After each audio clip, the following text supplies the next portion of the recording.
Another cold open in the attic. Welcome to PTI, boys and girls. In today's episode, Ohio State faces challenges, the NBA considers expansion, and Team USA sticks it to Canada, which I believe you had, Wilbon. But we begin today with Trevor Lawrence announcing that he will indeed forego his last year of college eligibility and enter the NFL draft. Wilbon, he is presumed to be the number one pick. How should he feel about what awaits him in the NFL? Yeah, how does last year's Heisman Trophy winning overall number one draft pick playing in Cincinnati, how's he feel? I mean, physically, he feels battered, and also they weren't able to win many games, Tony. So this is the territory. This is what you get. You look back to Troy Aikman, you look back to Peyton Manning. You don't have to just go 1-1 overall. You can look at some people who were simply drafted by bad teams because they're looking for a quarterback/savior. And this is what you get. You get other people running you over. You get to be the welcome mat. You get to be the homecoming opponent. If you're lucky, only for 1 year, and then you start to ascend. But if you're going to Jacksonville right now, I'm not going to say the cupboard's bare, but it ain't stocked. You're going to be hurting for a while, most probably your entire rookie season. So what you want to avoid if you're the NFL is an Archie Manning situation, where a guy goes to a bad team, gets beaten up, can't get protected, and doesn't win any games. We don't know if this is going to happen to Joe Burrow, but as you say, maybe he won 1 or 2 games before he got hurt. My feeling is that if Trevor Lawrence goes to Jacksonville, at least in the short term, he goes into exile. He's going to a place, that's an outpost in the NFL. He's going to a place that for years it seemed like all their home games were in London because there's no clamor for an NFL team in Jacksonville. They've been tarping the seats there for years and years, but you could sell 200,000 seats to Florida against Florida State in that same stadium, and that's the difference. So if you want this kid to be a savior and you think it's going to happen right away, I don't think it's going to happen right away. I honestly, Mike, I think it's the worst franchise in the league right now, and I don't know that the NFL wants to have him there, but that's the way it's going to be. Well, Tony, but this is the way the draft is set up. This is the way the league is set up. This is the way several professional sports in North America are set up. In basketball, it can work either way. We've seen some people when the teams weren't quite as bad at the top of the heap. Irvin Johnson, Larry Bird, Tim Duncan. We've seen them join teams, and wow, zoom, they're pretty much in contention because there was a circumstance that allowed them to join a team that wasn't all that bad. That circumstance doesn't exist in Jacksonville. If it was further down, that circumstance doesn't exist with the New York Jets. They're going to go into this league with a bad team, and that team is not going to go worst to first. It'd be a miracle if that team was going worst to first. No. You get the overall number one pick because you're a stinking team at that point, and you don't know how long it takes to turn around. There are questions out there for this guy. Who's going to be the coach? Is Urban Meyer going to be the coach? He turns around teams pretty well. Or if he's the coach, would he take Justin Fields? Is Dabo Swinney going to be the coach? Does he even want to go to Jacksonville? Will he say what John Elway and Eli Manning said? I don't want to go. That's right. And Great so point, Tony. we have months to see. We have months to see what this is going to be. We do. Justin Fields has one more game before he can join Lawrence in the NFL draft pool. Fields expects to play through the injury to his side in Monday night's title game, with Ohio State coach Ryan Day saying his quarterback woke up Saturday morning feeling better than expected. The Buckeyes are also reportedly dealing with a COVID outbreak of unknown dimension. Tone, what's the word for how Ohio State fans should be feeling right now? I think they should be feeling overjoyed, Mike. They're in the championship game. They played 6 games to get into the playoffs, just 6, because that committee was holding a spot for them if they could beat Northwestern. They pounded Clemson. They get an Alabama team with a leaky defense, so I think they should be overjoyed. And in terms of coronavirus and all of that, I don't think that matters to Ohio State. I mean, look, it's your conference, and they talk about science, and they talk about safety, but they want to play in the championship game. They want to win a championship. It's about money, and it's about Crystal, and I don't blame them at all. I don't blame them, Tony, but I'm going the other way. I think they ought to feel apprehensive. They ought to feel worried as hell right now. All right, they got TV in Columbus. They know how good Alabama looks. I don't care if Alabama's defense is ranked, pass defense is ranked 79th or whatever the hell it was ranked. They look at Alabama, they know Alabama can stomp anybody, especially if they get on top of you and they can roll, Tony. And even if their defense is a little suspect, fine, they can beat you 55-35 if they need to. So no, they're in it. They're in it. All that other stuff from earlier and late in the summer and early in the fall, that's gone now. All the stuff from, Dabo's going to vote us 11th or 35th or 42nd. All that's gone now. The only feeling they should have is directed at how they feel about this game with Alabama for the national championship. Now, they beat Alabama once in the Final Four in this tournament and got to the championship and won. This is different Alabama, Tony. Alabama's heavily favored, and so they ought to be apprehensive. Well, I don't know how heavily favored they are at this point. Justin Fields got hurt in that last game and then came back in that last game, and he was, 9's not a lot. Justin Fields came back into the game, and he was terrific. He's had 11 days, I think, to rest in between games, and I expect him.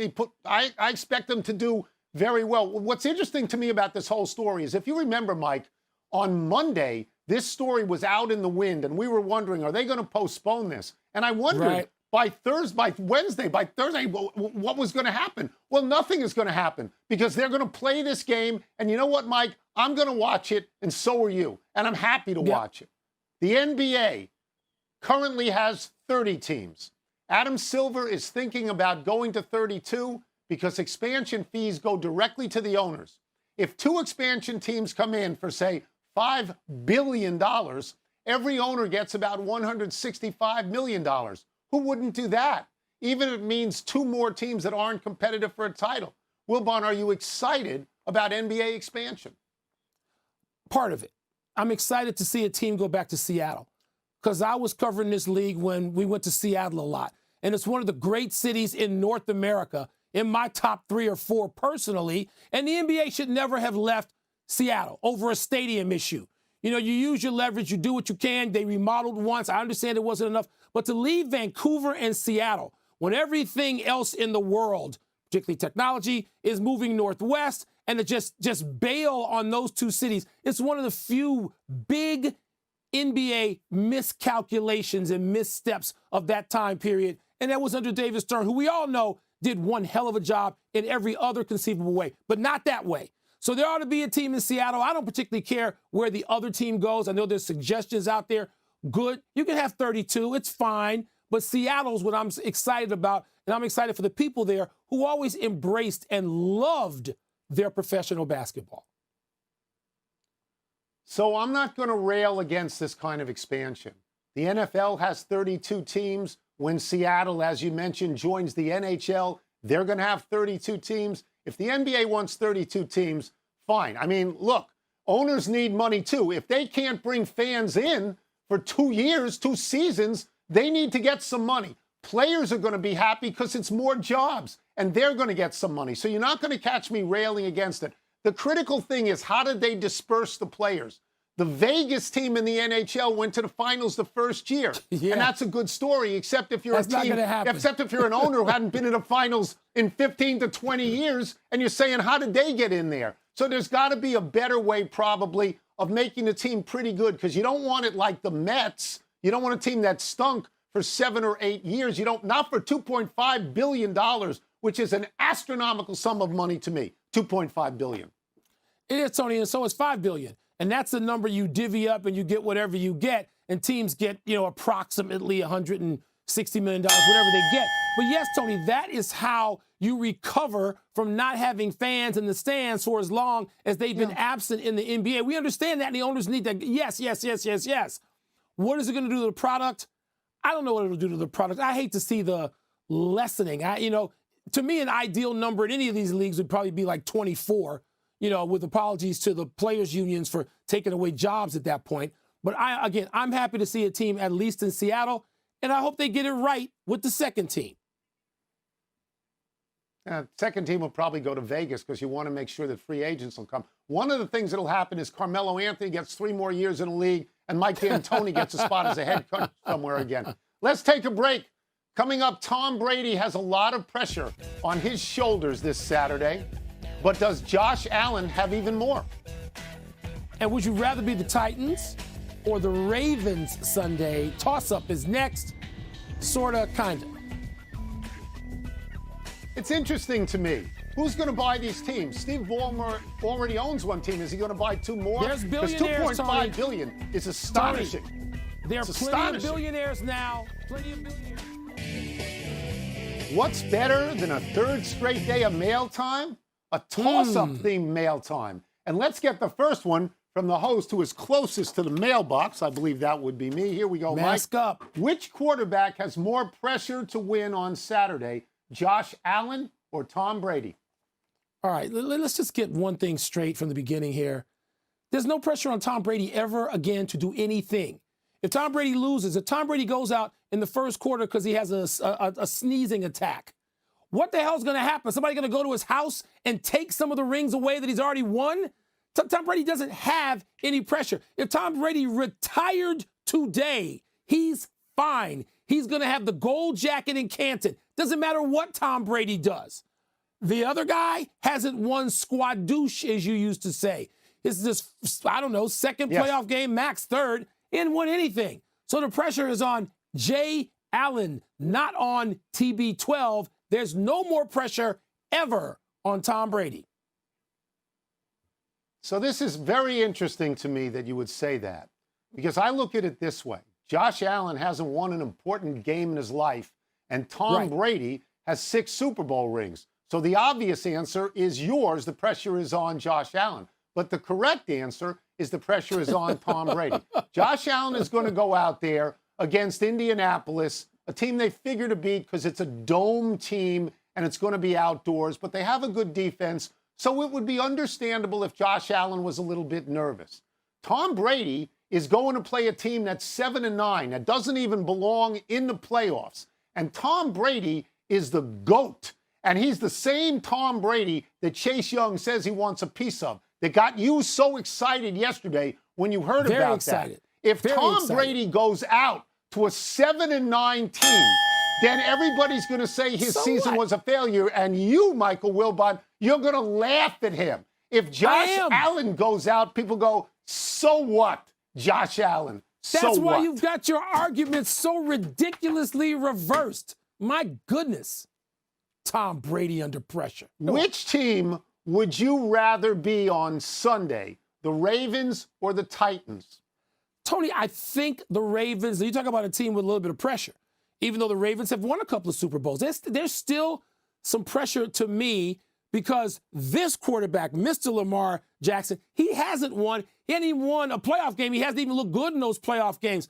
So I think actually the pressure's on him, but I'd be the Ravens. Because I think the Ravens are fine in attack mode. I think the Ravens are fine when they've got this get back, this, retribution theme surrounding them 24/7. I think that's how they thrive. I wouldn't mind being Tennessee, but I'll take the Ravens in this case, needing to win a game. So let's drill down on this a little bit, because I believe the answer to this rests on the shoulders of one guy and one guy only, Lamar Jackson. Lamar Jackson? He's 0-2 in the playoffs. Yeah, he's 0-2 in the playoffs so far. He has 3 touchdown passes and 3 interceptions. He has no rushing touchdowns, and he has 2 fumbles lost. So that's 5 turnovers. His team has scored a total of 29 points. That's all in those games, composite, 29 points.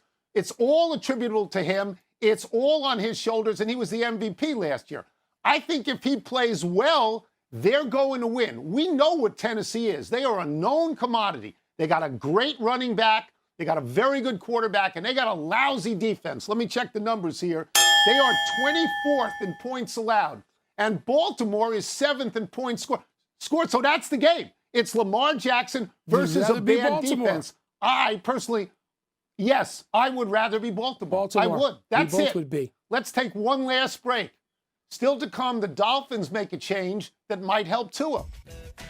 And Steph Curry and the Dubs have a chance to prove they are back. Steph Curry, 92 points in his last 2 games. I think if they got a wide receiver. Yeah, one from Alabama. Well, he had 62 How about and that 30. one? Happy time, people. Happy 61st birthday, Howie Long. You Or maybe you do, Tony. But Michael Strahan's locker is a place, as a sports writer for the Washington Post, that I would camp out at on Sunday afternoons to hear some wit and wisdom. One barrel at a time. And this was just the last barrel. Wilbon, I'm not sure I'm buying this. I'm not. No. Just be big in victory. The victory is great. It's an upset of, yes, it's huge. It's a big deal. But, let's act like you've been there before, because you have. Oh, by the yeah. way, Tony, the NHL season starting a week from tonight. 4-1 in gold medal games against Canada. Is that right? Come on now. A week from tonight? Good. A week from tonight. No NHL errors, back. Nothing bad. We go to the big finish. Here we Let's go, do Wilbon. it. Chan Gailey resigned as offensive coordinator of the Dolphins. Your thoughts? I know he was there for like one season. I don't really get what's going on. Dolphins got a lot of changes coming up. We'll see how they work out. The Giants are... We'll try and do better the next time, and I'm Tony Kornheiser. I'm Mike Wilbon. Same time tomorrow, Knuckleheads. You can get the PTI podcast on the ESPN app or Apple Podcasts. Here's SportsCenter, Savannah. Champagne? Where's my champagne? I thought you just drink Kir Royales. Now you're drinking champagne.